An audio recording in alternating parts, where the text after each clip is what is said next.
अगर fundamental rights की बात करें तो भारतीय संविधान में इसकी भाग 3 में व्यवस्था दी गई है। आप कभी भी जब संविधान की किताब देखेंगे तो सबसे पहला हमारा स्टेट एंड यूनियन टेरिटरीज के बारे में बताया गया है, जो कि हमारा पार्ट 1 है। पार्ट 2 में हमारा सिटीजन के बारे में बताया गया है, जो कि आपका आर्टिकल 5 से लेके 11 तक दिया गया है। और वहीं अगर फंडामेंटल्स की बात करें तो ये आपका आर्टिकल 12 से लेके 35 तक दिया गया है। वहीं अगर बात करें कि इसकी व्यवस्था ली कहाँ से गई है, तो ये आपकी यूएसए से ली गई है, जो कि पार्ट 3 में दे रखा है हमारे संविधान में। और इसके रचयिता हमको पता ही है, बी आर अम्बेडकर थे। तो जब उन्होंने अपना संविधान लिखा था तो उन्होंने इसके बारे में यूएसए से लेके हमारे संविधान में इसके बारे में पूरी जानकारी दी गई है। और प्रत्येक नागरिक जो भारत का है उसके कुछ फंडामेंटल राइट्स होते हैं। जैसे कि आप कहीं पे भी देखेंगे तो किसी भी देश के अपने फंडामेंटल राइट्स होते हैं, तो हमारे देश में भी कुछ फंडामेंटल राइट्स हैं। अगर बात करें जब हमारा शुरू शुरू में संविधान बना था तो हमारे 7 फंडामेंटल राइट्स थे, जो कि आपको 1976 में संशोधन कर दिया गया था, जो कि अब सिर्फ 6 ही रह गए हैं। आपका 1976 में 44वां अमेंडमेंट था, जो कि आर्टिकल 368 के थ्रू करा जाता है। कई बार आप सोचते होंगे जो ये संशोधन होते हैं हमारे संविधान में वो करे कैसे जाते हैं, तो वो आर्टिकल 368 के थ्रू करे जाते हैं और ये व्यवस्था हमारी साउथ अफ्रीका से ली गई है। तो आपके जो फंडामेंटल राइट्स हैं वो इस समय आपके 6 रह गए हैं। और अगर बात करें ये कौन कौन से हैं, तो वो है हमारा right to equality, right to freedom, right to against exploitation, right to religion,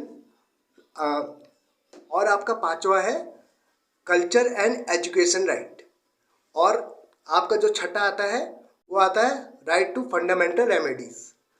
तो वहीं अगर बात करें राइट टू इक्वालिटी की, तो ये आपकी संविधान में व्यवस्था दी गई है आर्टिकल 14 से लेकर 18 तक। ये आपका आर्टिकल राइट टू इक्वालिटी में आता है। अगर हम कभी भी बात करें राइट टू इक्वालिटी की, तो ये हमारे आर्टिकल 14 से लेकर 18 तक दिया गया है।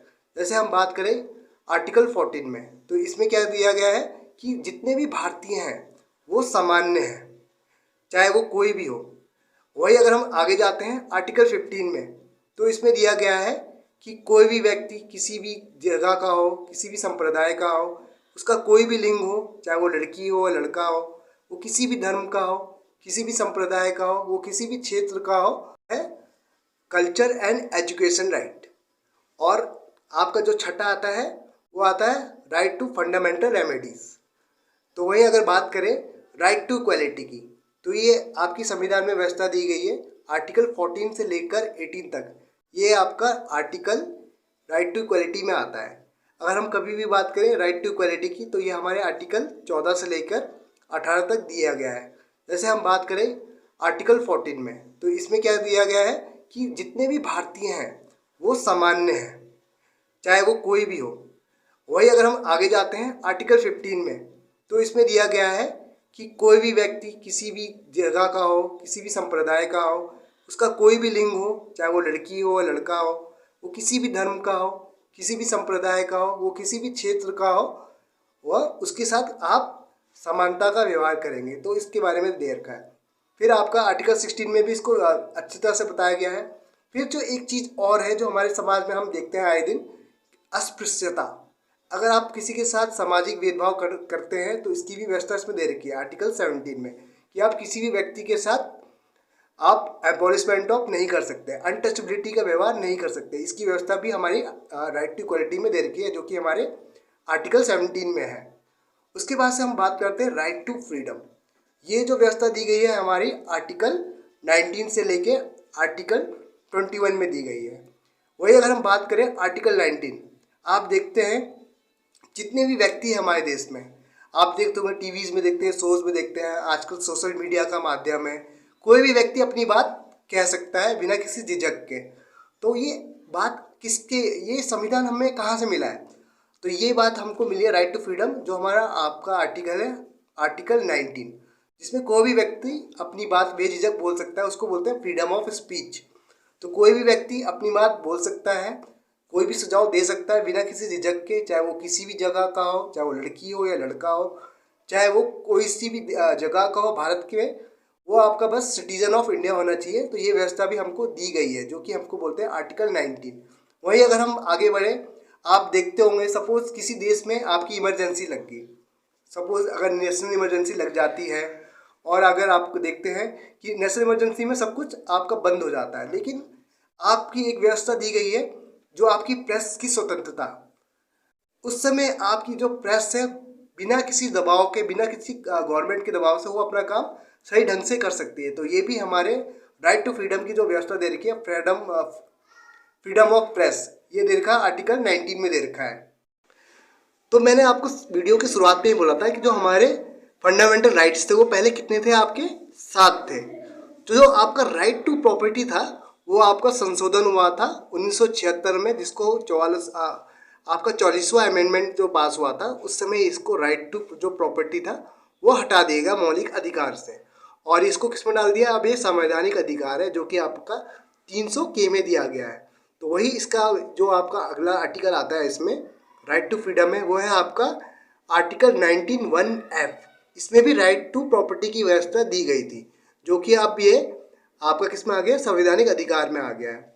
वहीं अगर हम आगे चलते हैं आर्टिकल 21 में, अब कोई भी व्यक्ति है जिसको आपका जो भारत का नागरिक है उसको जीने का अधिकार है, अपने तरीके से रहने का अधिकार है, उसको इसमें कोई भी सुझाव नहीं दे सकता है या उस पर कोई अड़ंगा नहीं लगा सकता। वो किसी भी देश में किसी भी जगह रह सकता है, कहीं पे भी रह सकता है। सपोज वो यूपी का है, वो दिल्ली में रह सकता है, दिल्ली का पंजाब में रह सकता है, वो उसकी अपनी मर्जी, वो अपनी इच्छा से कहीं पे भी रह सकता है। तो निजता का अधिकार दे रखा है, वो आर्टिकल 21 में दे रखा है।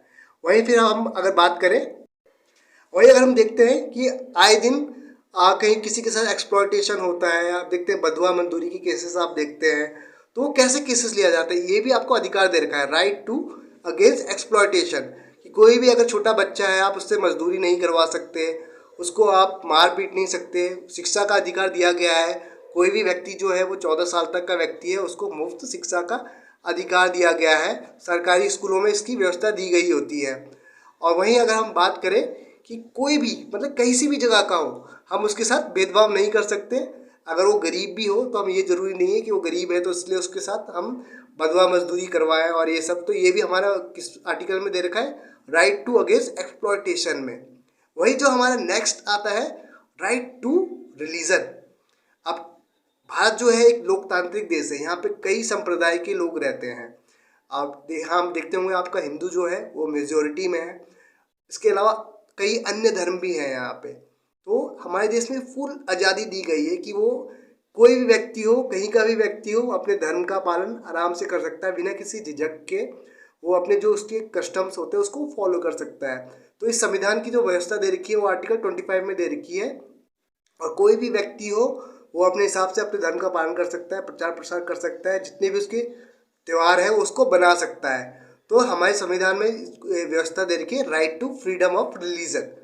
तो ये भी हमारा जो है चौथा हमारा फंडामेंटल राइट्स में आ जाता है। वही अगर हम नेक्स्ट की बात करें तो आप देखते होंगे कि कई लोग हैं, जैसे आप सपोज पश्चिम बंगाल के लोग हैं, वो दुर्गा पूजा मनाते हैं। अगर हम साउथ में देखें ओणम का त्यौहार बनाते हैं, हम पंजाब में चले जाए बैसाखी बनाते हैं। तो ये हमारा किस में आ जाता है, कल्चर। तो हमारा जो पांचवा है वो क्या है, कल्चर एंड एजुकेशन राइट्स। तो हमारे कोई भी व्यक्ति हो, तो कोई भी व्यक्ति हो किसी भी जगह का हो, वो अपने कस्टम एंड रिचुअल्स बना सकते हैं। आप देखते होंगे जैसे कई लोग हैं, जैसे यूपी बिहार के वो लोग छठ बनाते हैं, बंगाल के लोग हैं वो आपके दुर्गा पूजा मनाते हैं, महाराष्ट्र में आप देखते होंगे गणपति विसर्जन करते हैं, आपके पंडाल लगाते हैं बड़े बड़े, ओणम बनाते हैं, आपके पोंगल बनाते हैं, आपका बिहू बनाते हैं। तो ये सब क्या है, आपके कस्टम एंड कल्चर है। तो ये भी हमारा जो पांचवा है आपका कल्चर एंड एजुकेशन राइट्स हमारे संविधान में दिया गया है। हाँ, और वही अगर हम बात करें आपका जो है हमारा आर्टिकल 29 और आर्टिकल 30, इसमें क्या देखा, कोई हमारे देश में क्या है माइनॉरिटीज़ भी हैं, तो उनको भी पूरा अधिकार है कि वो अपने धर्म का प्रचार प्रसार कर सकती हैं, अपने जो रिचुअल्स है उनको उसका पूरा एक दूसरे को बता सकते हैं, और अगर उसकी कोई यूनिवर्सिटी खोलना चाहते हैं आर्टिकल 30 में तो वो खोल सकते हैं। तो ये भी पूरी व्यवस्था दे रखी है हमारे, ये जो है हमारा राइट टू आपके कल्चर एंड एजुकेशनल राइट, ये भी हमारी व्यवस्था दे रखी है।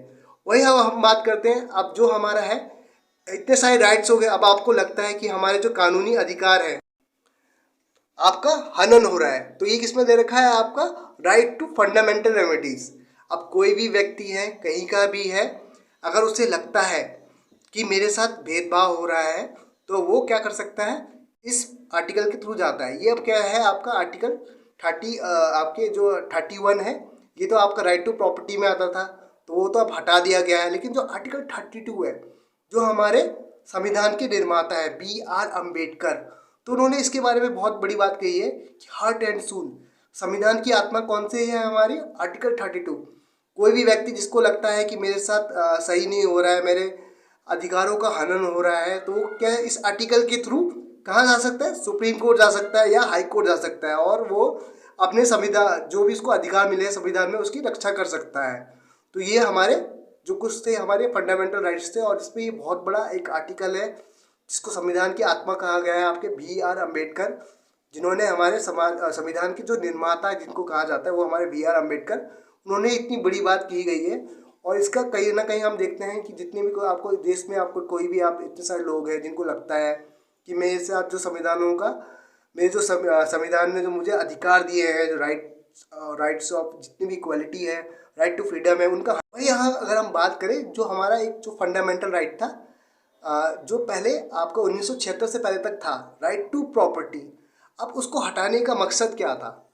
अब आए दिन हम देखते थे कि आपके जो बच्चे होते थे माता पिता को कई बार परेशान करते थे कि ये मेरी प्रॉपर्टी दो, इन सब चीज़ों के बारे में लड़ाई झगड़े, माता पिता को परेशान करते थे। तो गवर्नमेंट ने ये संशोधन कर दिया था आपको 1976 में, अमेंडमेंट के थ्रू, कौन सा 44वां अमेंडमेंट किया था। तो राइट टू प्रॉपर्टी का जो अधिकार था वो उन्होंने वहाँ से हटा दिया था, और वो किस में लेके आ गया, आपके मौलिक अधिकार से हटा के संवैधानिक अधिकार में आ गया, जो आपका किस में आता है, आर्टिकल 300K में आता है। और अब ये आपका फंडामेंटल राइट्स में नहीं आता है। और जो आप देख सकते हैं इसकी वजह से काफ़ी सुधार आया है। कोई भी व्यक्ति जो मतलब अपने परेशान करते थे, अब इन केसेस में अब काफ़ी कमी आ गई है। तो हमारे बुक के रूप से अगर फंडामेंटल राइट्स की बात करें तो हमारे अब 6 ही हैं। जो हमारा राइट टू प्रॉपर्टी था वो हटा दिया गया है, अब ये संवैधानिक अधिकार है, आर्टिकल 300K में आता है। ये आपका जो संशोधन हुआ था ये आपका 1976 में हुआ था, और आपका अमेंडमेंट कौन सा पास हुआ था, उसमें 44वां अमेंडमेंट पास हुआ था। और आर्टिकल जो 368 है, जो मैं बार बार आपको बोलता हूँ, आर्टिकल 368 की वजह से कोई भी अमेंडमेंट जो होता है वो हमारे संविधान में होता है, कोई भी कानून बनता है वो आर्टिकल 368 की वजह से बनता है, कोई भी चेंजेस आते हैं वो आर्टिकल 368 की वजह से होती है। और ये कहाँ से ली गई है व्यवस्था, ये हमारे साउथ अफ्रीका से ली गई है। तो ये आपकी व्यवस्था जो ली गई है संशोधन की, हमारी व्यवस्था साउथ अफ्रीका से ली गई है। तो राइट टू प्रॉपर्टी का जो संशोधन हुआ था हमारा 1976 में, वो भी हमारा किससे हुआ था, अब ये संवैधानिक अधिकार है, आर्टिकल 300K में आता है। ये आपका जो संशोधन हुआ था ये आपका 1976 में हुआ था। और आपका अमेंडमेंट कौन सा पास हुआ था, उसमें 44वां अमेंडमेंट पास हुआ था। और आर्टिकल जो 368 है, जो मैं बार बार आपको बोलता हूँ, आर्टिकल 368 की वजह से कोई भी अमेंडमेंट जो होता है वो हमारे संविधान में होता है, कोई भी कानून बनता है वो आर्टिकल 368 की वजह से बनता है, कोई भी चेंजेस आते हैं वो आर्टिकल 368 की वजह से होती है। और ये कहाँ से ली गई है व्यवस्था, ये हमारे साउथ अफ्रीका से ली गई है। तो ये आपकी व्यवस्था जो ली गई है संशोधन की, हमारी व्यवस्था साउथ अफ्रीका से ली गई है। तो राइट टू प्रॉपर्टी का जो संशोधन हुआ था हमारा 1976 में, वो भी हमारा किससे हुआ था, आर्टिकल 368 के थ्रू ही हुआ था, जो कि हमारा 1976 में हुआ था, जो कि हमारा 44वां संशोधन हुआ था। हमने GST का देखा था, वो भी हमारा किसके थ्रू हुआ था, 368 के थ्रू ही हुआ था। तो ये ऐसा आर्टिकल, ये भी बहुत इंपॉर्टेंट है, इसके बारे में आपको मैं नेक्स्ट वीडियो में बताऊंगा। आज फिलहाल जो मैंने आपको बताया है वो आपके क्या है, फंडामेंटल राइट्स। इसको मैं एक बार दोबारा दोहरा देता हूँ ताकि आप लोगों का रिवीजन भी हो जाए। तो सबसे पहला क्या था, राइट टू इक्वालिटी, ये हमारा किस में आता है, 14 से लेकर 18। फिर हमारा क्या था, राइट टू फ्रीडम, इसमें क्या आता है हमारे 19 से लेके आपके 22 तक आते हैं आपके। और इसमें क्या दे रखा, बोलने का अधिकार, आपके प्रेस की स्वतंत्रता के बारे में बता रखा है। फिर हमारा क्या है आपका, फिर हमको दे रखा राइट टू अगेंस्ट एक्सप्लॉयटेशन, अगर हमारे साथ कोई एक्सप्लॉयटेशन करता है तो उसकी भी व्यवस्था दी गई है। फिर हमने देखा हमारा देश एक लोकतांत्रिक देश है, और यहाँ पे जितने भी लोग हैं कई धर्म के हैं, संप्रदाय के हैं, अलग अलग रिचुअल्स हैं, उनके अपने अपने अलग अलग कस्टम है, तो उनको भी पूरा अधिकार दे रखा है हमारा राइट टू रिलीजन में, इसकी पूरी व्यवस्था दे रखी है, वो अपने धर्म का प्रचार प्रसार स्वतंत्रता से कर सकते हैं। फिर हमारा नेक्स्ट क्या था, हमारा जो 5वां आता है कल्चर एंड एजुकेशन राइट्स, ये भी हमारी व्यवस्था दी गई है। आपके जो भी आपके देश हमारे भारतीय नागरिक हैं, किसी भी क्षेत्र से आते हो, अपने कस्टम और रिचुअल जो भी उनके त्यौहार है, तीज त्यौहार है, उनको फॉलो करते हैं हमारा। और आपकी जितनी भी माइनॉरिटीज़ हैं, आर्टिकल 29 से वो अपने धर्म का प्रचार प्रसार कर सकती हैं और अपने आपके रिलीजियस इंस्टीट्यूट भी खोल सकती हैं। ये हमारा आर्टिकल 30 में व्यवस्था दी गई है। फिर आर्टिकल 31 का मैंने बताया था, ये राइट टू प्रॉपर्टी था, इसको अब हटा दिया गया। फिर आर्टिकल 32 जो मैंने आपको बताया, जो हमारे BR अम्बेडकर थे, उन्होंने इसके बारे में क्या बताया है कि ये हमारे संविधान की आत्मा है। हाँ, और कोई भी व्यक्ति जिसको लगता है मेरे जो हमारे अधिकार हैं, मेरी मौलिक अधिकार है, उनका हनन हो रहा है, तो वो किससे जा सकता है, इस आर्टिकल 32 के थ्रू सुप्रीम कोर्ट जा सकता है और अपने अपने उसके अधिकार को की रक्षा कर सकता है। तो आज के लिए इतना ही। जय हिंद।